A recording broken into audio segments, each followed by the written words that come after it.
उर्वी, तुम बहुत देर से फोन पर बिजी हो, लेकिन आज मैं तुम्हें यहाँ कुछ जरूरी बात करने के लिए लेकर आया था। पुष्कर ने दबी हुई आवाज में उर्वी से कहा, जो काफी देर से फोन से सेल्फी ले लेकर अपने दोस्तों को भेज रही थी।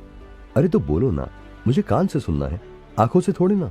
उर्वी ने फिर से कॉफी मग के साथ सेल्फी लेते हुए कहा, जो कि अभी अभी वेटर ने उसके सामने लाकर रखा था, जिसमें ब्रेकफास्ट के लिए कुछ प्लेट्स भी थी।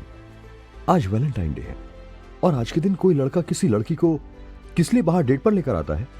तुम ये भी नहीं समझती हो क्या? पुष्कर ने फिर से उर्वी का ध्यान अपनी ओर खींचने के लिए कहा। पुष्कर बड़ी उम्मीदों से उर्वी को आज उसके मनपसंद नॉर्थ कॉम्प्लेक्स के हडसन लेन कॉम्प्लेक्स में लेकर आया था। उसके हाथ में गुलाब का फूल था और वो आज उर्वी से अपने दिल की बात कहना चाहता था, लेकिन उर्वी थी कि उसे अपने फोटोज खींचने और फिर फिल्टर लाकर सोशल मीडिया पर अपलोड करने से फुर्सत ही नहीं थी। उर्वी, मैं तुमसे अपने दिल की बात कहना चाहता हूं और वो ऐसे तो नहीं की जा सकती ना। पुष्कर ने फिर से झिझकते हुए उर्वी से कहा, मैं तुम्हारे दिल की बात पहले भी सुन चुकी हूँ और तुम्हें बता भी चुकी हूँ कि मुझे तुम्हारी इन फालतू बातों में कोई इंटरेस्ट नहीं है। रही बात यहाँ तुम्हारे साथ आने की, तो मेरा मन था घूमने का, तो मैं आ गई। That's it. अब इसमें इतना बात का बतंगड़ बनाने की क्या जरूरत है? उर्वी ने फिर से इतराते हुए पुष्कर से कहा, लेकिन मैं तुमसे प्यार करता हूँ उर्वी, और मैं तुम्हारे लिए कितना इमोशनल हूँ ये तुम अच्छी तरह जानती हो। Please try to understand my feelings. Pushkar ने उर्वी से कहा, यार पुष्कर, तुम तो चेपी हुए जा रहे हो। अरे मैं तुम्हें समझा तो चुकी हूं ना, मेरे दिल में तुम्हारे लिए कोई फीलिंग्स नहीं है, फिर क्यों बार बार तोते की तरह एक ही बात की रट लगाए जा रहे हो? यही प्रॉब्लम है तो मिडिल क्लास लड़कों की। जरा सा कोई लड़की ढंग से बात किया कर ले, बस हो जाता है तुम्हारा आई लव यू शुरू। हाँ। उर्वी ने लगभग गुस्से में पुष्कर को डांटते हुए कहा। पुष्कर ने नजरें बचाते हुए अपने आसपास बैठे हुए लोगों को देखा, जिनमें से कई उसकी ओर ही देख रहे थे। ठीक है, लेकिन इसमें ये मिडिल क्लास की बात कहां से आ गई? और पहले तो तुम मुझसे अभी तक पुष्कर की बात पूरी भी नहीं हुई थी। कितने में ही उर्वी ने उसे हाथ दिखाते हुए रोक दिया और कहा, क्यों बात नहीं है मिडिल क्लास की? मैं जब से तुम्हें जानती हूं तब से तुम बस में या मेट्रो में धक्के खाते हो। अरे सोचो, अगर मैं तुमसे दोस्ती करूंगी तो मैं भी ऐसे ही ट्रैवल करूंगी। तुम्हें पता है मेरी सैंडल 4500 की है, इतने में तो तुम्हारे सारे कपड़े आ जाएंगे। वो क्या कहते हैं, इंसान को अपनी औकात के हिसाब से पैर फैलाने चाहिए, something like that. Hope you got it now. तुम मेरी बेइज्जती कर रही हो उर्वी। पुष्कर की आंखों में पानी आ चुका था, लेकिन किसी तरह पुष्कर ने अपने आंसुओं को पलकों पर रोक रखा था। लेकिन उर्वी का गुस्सा कम नहीं हो रहा था। उसने तपाक से कहा, बेइज्जती नहीं, तुम्हें सच्चाई बता रही हूं। मैं तुमसे बात कर लेती हूं, इतनी खुशी बहुत है तुम्हारे लिए। उर्वी आगे भी कुछ कहना चाहती थी, लेकिन तभी उसके फोन पर किसी का मैसेज आया और वो उस मैसेज का रिप्लाई देने में बिजी हो गई। और तभी पुष्कर को भी मौका मिल गया कि वो गर्दन नीचे झुकाकर अपनी आंखों में आए हुए आंसुओं को पोंछ सके और छिपी हुई नजरों से आसपास मौजूद उन सभी लड़के और लड़कियों को देख सके, जो इस समय उसे देखकर हंस रहे थे और कुछ उस पर तरस खा रहे थे। पुष्कर ने अपने हाथ में लिया हुआ गुलाब का लाल फूल वापस से अपनी जेब में रख लिया और फिर से नजर उठाकर उर्वी की ओर देखने की कोशिश की, मगर उसकी हिम्मत नहीं हो रही थी, ना तो उर्वी की ओर देखने की और ना ही वहां से उठने की। मैं चलती हूं पुष्कर, मुझे अपने किसी दोस्त के साथ जाना है, उर्वी ने कहा और अपना बैग संभालने लगी। लेकिन तभी धीमी आवाज में पुष्कर ने कहा, मैं जानता हूं तुम किससे मिलने जा रही हो। ये वही कमीना अयान है ना? मैंने उसके मैसेजेस तुम्हारे फोन में पढ़े थे।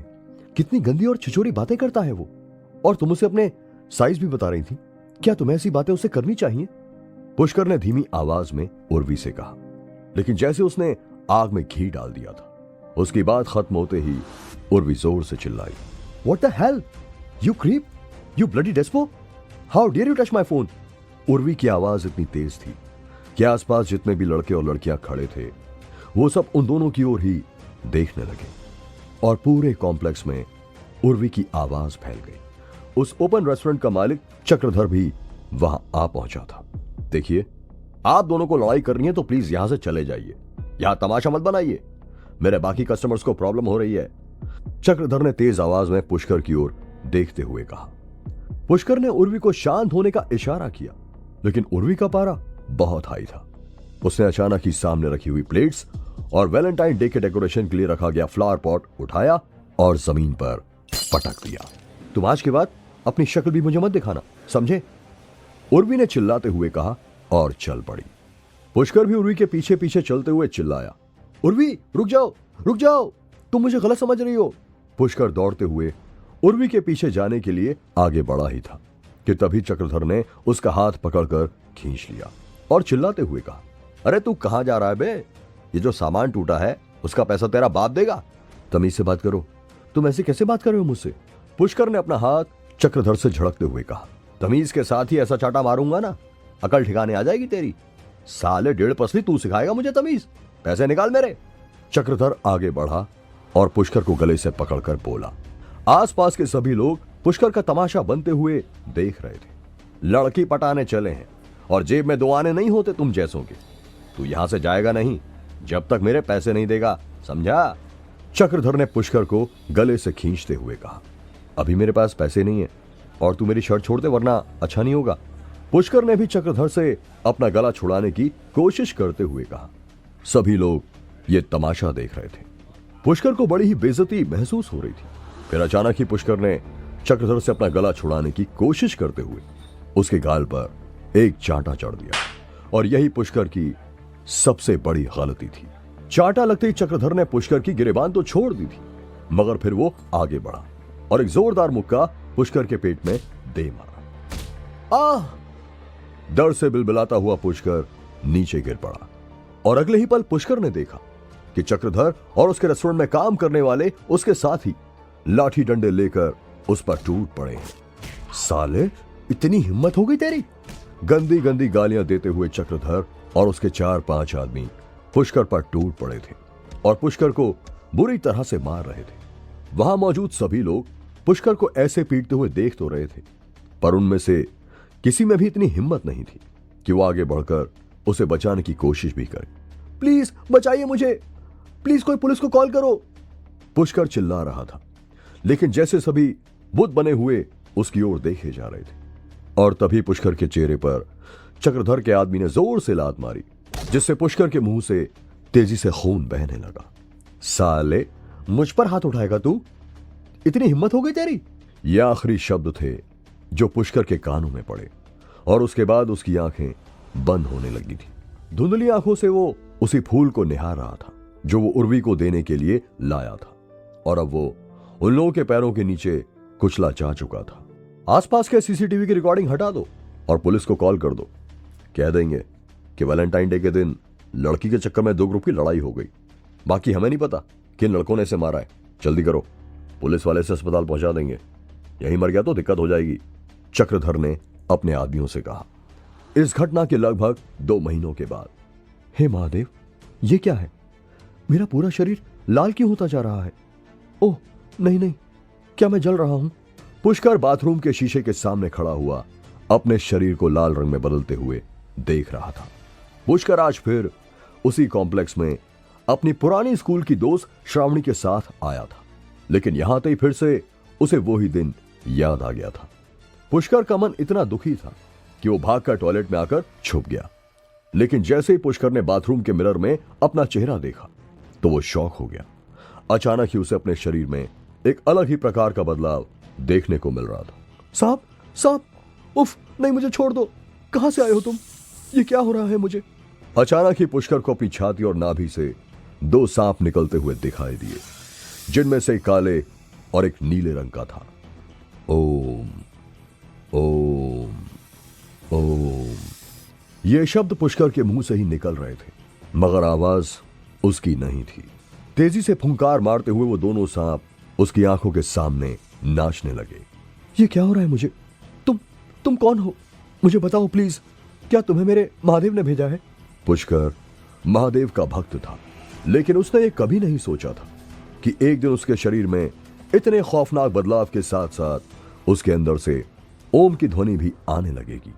बाहर से दरवाजा पीटने की जोर जोर से आवाज आ रही थी। ये श्रावणी की आवाज थी जो जोर जोर से चिल्लाते हुए कह रही थी, पुष्कर, क्या हो गया तुम्हें? क्या तुम्हारे अंदर हिम्मत नहीं है? ऐसे छुपकर भागने से तुम्हें कुछ हासिल नहीं होगा। उधर बाथरूम के अंदर पुष्कर शीशे के सामने खड़ा था और अपने शरीर पर उभर रहे नीले और काले रंग के बेहद डरावने सांपों की ओर देख रहा था।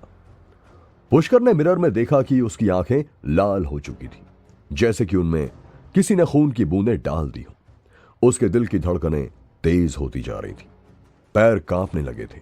और हो भी क्यों ना, अपने शरीर पर ऐसे डरावने सांपों को देखकर कौन चीख पुकार नहीं करने लगेगा। फिर अचानक ही पुष्कर की आंखें फैलने लगी और उसने देखा कि उसके दोनों कंधों पर वो दोनों सांप फन उठाए सामने की ओर ही देख रहे थे। पुष्कर सामने के मिरर में उन सांपों को अपनी ओर देखते हुए देखकर बुरी तरह से डर रहा था। पुष्कर, तुम बाहर आते हो या मैं सिक्योरिटी को बुलाकर इस गेट को तोड़वा दूं? आज पूरे 2 महीने बाद तुम अपने पैरों पर खड़े हो पाए हो। कॉलेज के एग्जाम्स कुछ ही दिन में स्टार्ट होने वाले हैं। ऐसे डरपोक की तरह हर बात पर बाथरूम में छुप जाओगे तो कैसे चलेगा? और तुम अंदर बैठकर ना जाने क्या कर रहे हो? क्या मुंह दिखाओगे तुम अपने परिवार को? तुम बाहर आते हो या नहीं? श्रावणी ने तेज आवाज में पुष्कर को धमकी देते हुए कहा। लेकिन पुष्कर के कानों में श्रावणी की यह आवाज पड़ ही नहीं रही थी। वो तो इस समय उन सांपों की आंखों में देख रहा था जो सीधे उसकी ओर ही घूर रहे थे। अचानक ही पुष्कर ने उनमें से काले सांप की आंख में घूरा और पुष्कर के सामने का नजारा ही बदल गया। उसने देखा कि वो खुद एक पहाड़ की चोटी पर खड़ा हुआ है, जहां ऊपर आकाश से सांपों की बारिश हो रही थी जो नीचे खाई में गिरते जा रहे थे। फुंकारे मारते हुए सांप नीचे गिरकर खाई में इकट्ठे हो रहे थे। ये बहुत ही डरावना सीन है। पुष्कर की सांसें फूल रही थी। वो वहां से हटना चाहता था, लेकिन तभी उसने ध्यान दिया कि उसके पैरों के नीचे की चट्टान धीरे धीरे जमीन में धंस रही है और वो खाई की ओर बढ़ रहा है। नहीं नहीं, मुझे बचाओ, बचाओ मुझे, ये क्या हो रहा है? रोको इस चट्टान को। लेकिन चट्टान नीचे धंसती ही जा रही थी और पुष्कर और सांपों के बीच की दूरी खत्म होती जा रही थी। पुष्कर कहां है और उसके साथ क्या हो रहा है? वो काले सांप कहां से आए थे? 2 महीने तक पुष्कर हॉस्पिटल में क्यों था? क्या उर्वी पुष्कर की जिंदगी से हमेशा के लिए चली गई है? जानने के लिए सुनिए ओमकारा की एक्साइटिंग कहानी सिर्फ पॉकेट एफएम पर।